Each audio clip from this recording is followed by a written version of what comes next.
So a lot of times people ask me about vapor barriers. What is a vapor barrier? What does it do?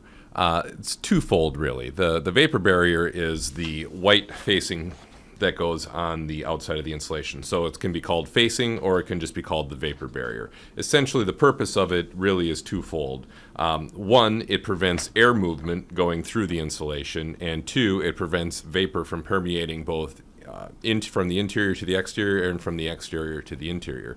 So really, to understand why that's important, you kind of have to understand why insulation works and what it does. As you probably remember from your high school science classes, heat moves through a structure in three ways: convection, conduction, and radiation.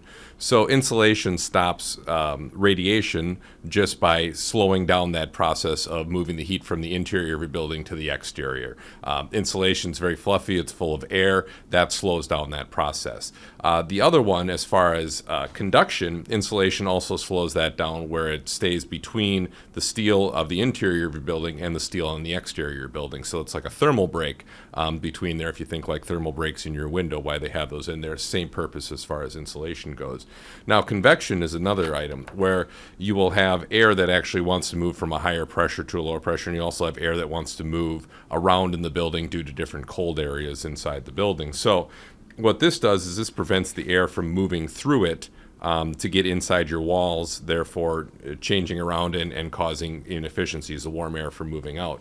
It also serves as a vapor barrier. Typically, the inside of the building has more moisture than the outside of the building, and that vapor pressure is actually going to want to push the vapor from the inside of the building into your walls.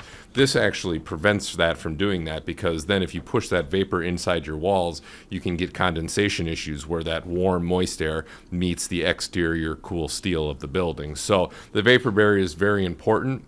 So anytime you see projects that, maybe this is torn or not installed correctly, that's something you want to be very careful of, because you can actually be causing damage that you can't see on the inside of your building.